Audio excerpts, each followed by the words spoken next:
6x8 के cell में 24 घंटे लॉक किया जाता है। सिर्फ 1.5 घंटे के लिए उनको पिंजरा खुलता है, ये वर्ड है उनके, और उनको बाहर निकाला जाता है। कोई एक्सरसाइज नहीं करने दी गई।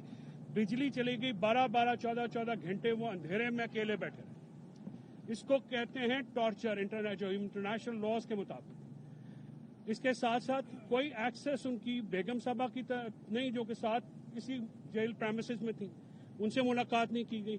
सो मच हो कि उनकी बेल की खबर तक नहीं दी गई।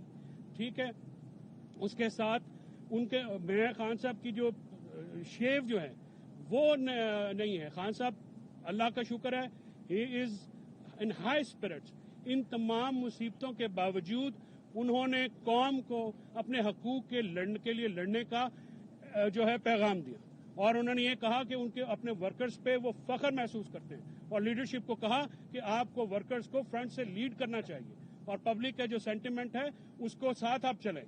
आप वर्कर्स ने जिस तरह से मारे कहीं हमने बताया, इंतजार पंजोता साहब की गुमशुदगी पे उन्होंने बहुत कंसर्न शो किया। इसके साथ साथ आमिर मुगल साहब की, नईम पंजोता साहब की, आलिया हमजा, बाकी जो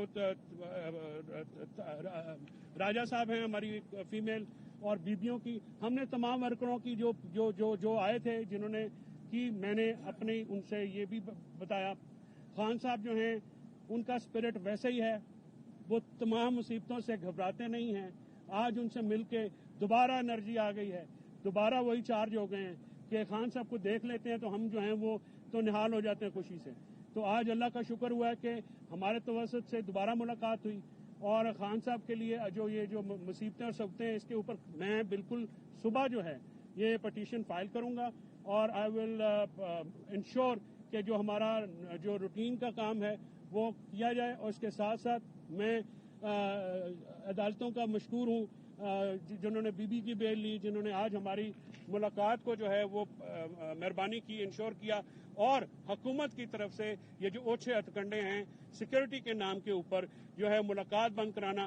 खान साहब ने जो तरमीम पास हुई हैं उनके ऊपर बहुत अफसोस का इजहार किया है, और उन्होंने कहा है कि इस मुल्क से जमहूरियत खत्म कर दी गई है और रूल ऑफ लॉ के बगैर जमहूरियत नहीं होती है। उन्होंने ये कहा कि ये आइन पे हमला है, अदलिया पे हमला है, और ये जो मामलात किए गए हैं जिस तरीके से, उस पर उन्होंने इंतहाई अफसोस का इजहार किया। बल्कि उन्होंने ये कहा कि कौम को ये किसी एक पार्टी का मसला नहीं है, किसी शख्सियत का मसला नहीं है, यह पाकिस्तान के अवाम के साथ एक जो है वो जुल्म हुआ है। लिहाजा पाकिस्तान की अवाम ही इसके लिए खड़ी होगी, इसके खिलाफ खड़ी होगी तो ही बात बनेगी। तो अब पाकिस्तान की अवाम, पब्लिक और वर्कर्स इंशाअल्लाह खान की कॉल के ऊपर जब भी खान जो है कहेंगे हम आएंगे, मार खानी पड़ी मारें भी खाएंगे, जेलें भी भुगतेंगे, और जो मुसीबत हुई वो फेस भी करेंगे। इंशाल्लाह खान का कॉज जो है वो पूरा करेंगे। जी सर।